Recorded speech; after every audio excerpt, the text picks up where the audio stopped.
Welcome everyone to GFE Explains. Throughout 22, me and Sufi Bhaiya joining us right here, and he will be here with us talking about some of the most interesting and some of the most amazing things about audiophilia, audio gears, anthem decks, and a lot of other things. Throughout the season, you can expect us to talk about interesting topics like today's topic, spirit of audiophilia. We can also talk about full-sized versus in-ear headphones, the difference between on-ears and full-sized headphones, maybe speakers, maybe amps, maybe decks. Who knows? It is an entirely amazing world out there for us audiophiles, and we will discuss all of it. What do you say, Sufuka? Yeah, sure. All right, awesome. Let's get started. Audiophilia necessarily means that the pleasure of listening to music, right? Not necessarily getting a lot of gear and stuff like that, but the pleasure of listening to it. Um, what do you think is the point of audiophilia? Why? What do you think we should be chasing towards? Okay. First of all, the point of the term audiophile and relating a big group of people chasing towards that term in terms of the gears, and many of them chasing the actual sound quality or the sound stage or whatever we say. I think the key point is to enjoy music and not getting lost into the objectivism.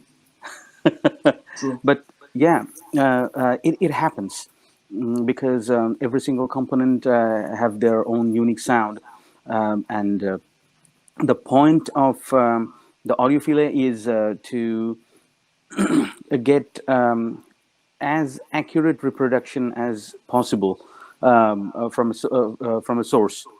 So there are several signal chains, and there are different paths through which we finally get to listen to the music, either from the speaker or from the headphone, and some prefers powered boombox. So we won't be calling powered boombox audiophile, because that doesn't necessarily create the sound stage critical listeners crave for. True. So I think the key point here is to be able to listen to the most accurate possible version of the recorded sound. True. And I completely agree.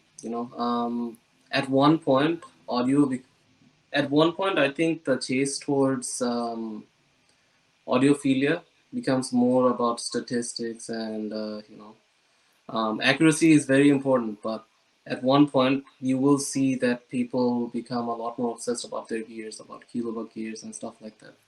And honestly speaking, from my end, as I progress throughout the years, I think what depends to me more is the way it sounds.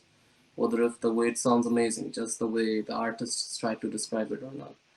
So I guess from my end and both your end, accuracy and sound reproduction is always something that's really important. But at the end of the day, I think it's also given birth to this amazing culture where people meet with each other and bring out a lot of their gears. Some are mid-centric, like you can hear the guitars just singing in an amazing way, and um, some have crunchy treble that really capture the crispiness in that cymbal, or some even have that amazing bass texture that everyone likes, right?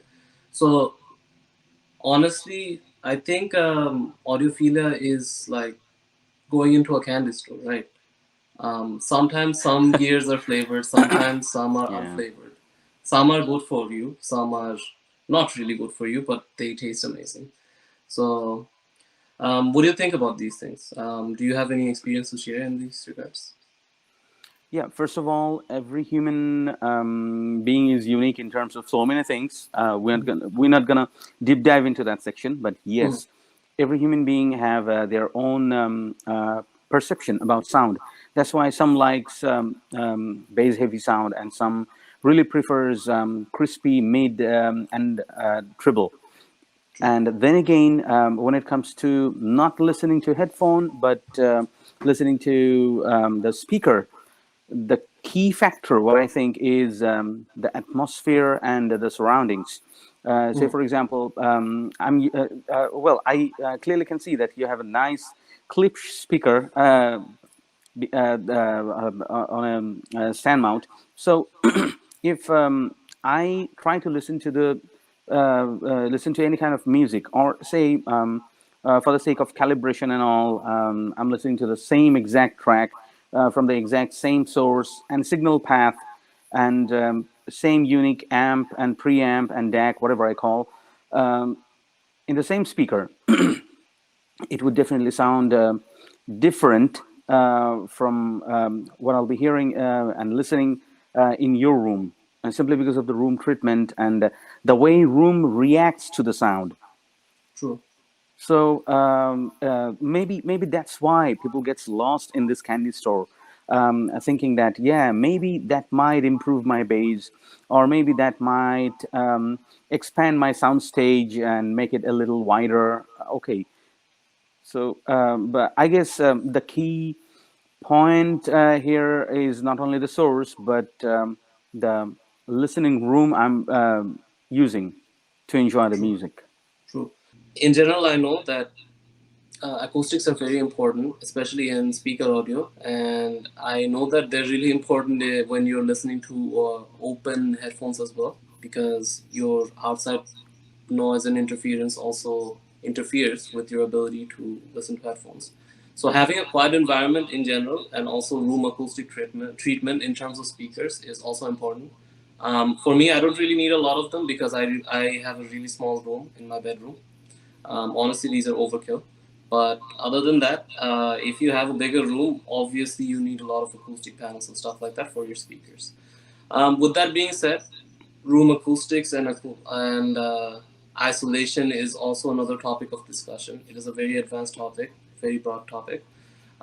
For now, I honestly, personally think that the point of music is just loving music as accurately as possible, as you said, and I want to leave it at that. It's just as simple as it is, really. Um, I want to end this episode of GFE Explains by saying that look out, watch out for us discussing a lot more interesting topics in the coming episodes of this very podcast. Again, GFE Explains, signing off.